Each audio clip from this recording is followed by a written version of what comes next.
Kristin, what should a hotel look for in a PMS and PMS vendor? Well, I think the most important thing that, it's the $1,000,000 question. What should they look for in a PMS? Ultimately, when you're looking for your PMS, you need to look at what is going to offer you the best solution for your property. Every hotel is very unique. It's really a case of no two properties are the same, even within a same brand, whether it could be a Crown Plaza, an InterContinental, a Novotel, a Avibe, any of these guys. When you're at a property, yes, they might have the same brand and big neon sign out the front, but there's going to be individualities and their own unique traits at every property. The difference between, say, a corporate hotel and a resort hotel as opposed to a regional motel. So what they need to do first and foremost is identify what are your pain points, what are your crucial operational aspects in the hotel that you really must nail in order to provide the best service and the best workflow for your staff as well.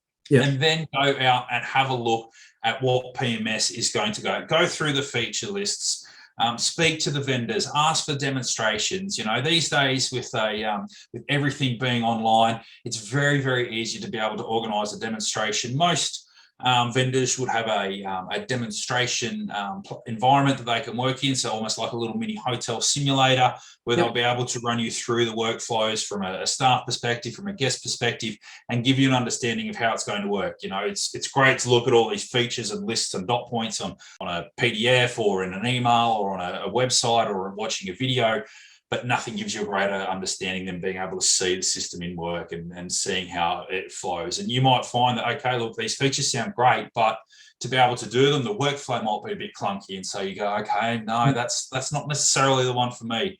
One that might have maybe one or two less features, but the workflow is a lot more smooth and a lot more suited to how you do it. In a resort hotel, you might not mind going sort of back and forth a bit, whereas in a corporate hotel, obviously, you've got guests that want to have that quick turnaround. So you need something that's going to flow smoothly and have that capability of doing everything there.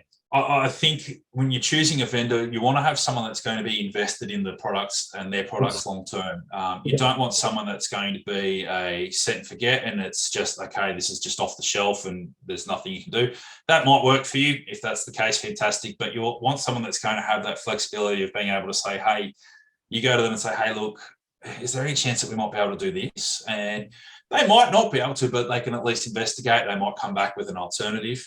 But you also want to make sure that they're not selling a product that's going to be, okay, well, this is what we've got, and it's not going to really change for 10 years. There's not going to be any evolution of the product. You want someone that, as well as being able to sell you a fantastic product and give you those features, you want someone that can show that they're invested long term. So that's the development of the product, whether it's the continuing development and upgrades and enhancements of the existing product that they're selling in the current version, the development of new versions as well.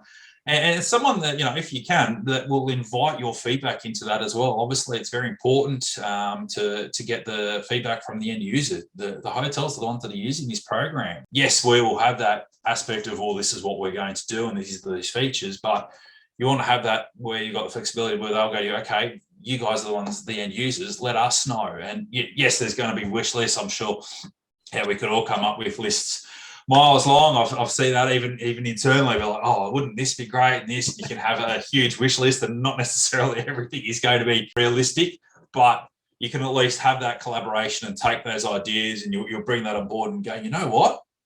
That's not a bad idea. And it could even be something as simple as during the sales pitch where I might come to you, Brendan, and say, okay, fantastic. This is what we've got. And you say, can you do this? You want someone's going, you know what? We don't, but let me look into it and see if it's something we might do. So that will, you might not have that functionality straight away, but you at least know that you've got someone that's willing to look into it and try and get it. Hopefully you will and be able to have that feature put on, but you know that they're going to be someone that's working with you and someone that is happy to make sure that whatever your system you choose is something that's going to fit perfectly around your operation. Yeah, great point. I love the fact that you started off with what I would call, scoping your needs, looking at your pain points. I think we're all guilty of it. It's not just hotels. We're guilty of it in our personal life. When you sort of think about a new car, you often just go out and start doing test drives before you really think about, what is my budget and what are my must-have features in a car. Yep. But if you don't do that with your property management system. And I've seen hotels do it. They just go through and look at a number of different solutions, and they're like, oh, this one looks good and this one looks good, but without sort of, as you said, going through a checklist and saying, well, hang on, this is something that's really critical for our operation, and this system does it, but this one doesn't. It really helps you narrow down, and often it takes the emotion out of it, because I think we all, and I'm using that car analogy again, it's like, yeah, but this one looks so good, but the fuel economy might be absolutely terrible, right?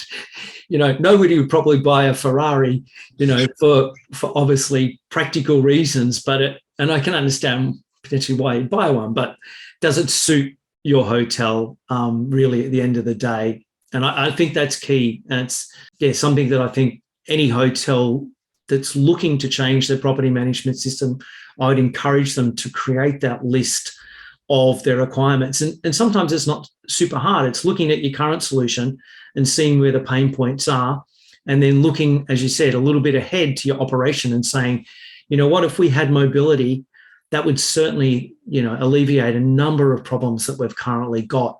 If we had the ability, as you said, for the guests to, pre-check in, that could reduce workload at the front desk by 50%, because I don't know why it is, but a number of hotels have mentioned to me, and this is across the country, people who are staying on a weekend now and they see the check-in time is 2 p.m., they all rock up at 2 p.m.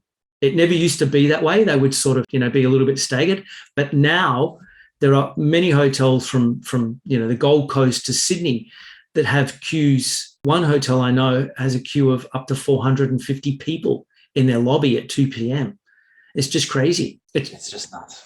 It's nuts. And as we said, there is technology that would allow the guest on their own terms, they can choose whether they want to take advantage of pre-arrival check-in or not, completely up to the guest, but at least give them that option. Absolutely. And I think, it's interesting. And, for me, having this hotel background, and I sometimes see with my friends, etc., and they're saying, oh, no, we can't be there before 2. They say check-in time is 2, and that's why I have to gently remind them. So, no, that's just your guaranteed time that you can show up at 2 o'clock and that you'll have a room. There's every chance that you could potentially get there, and there's going to be a room available earlier.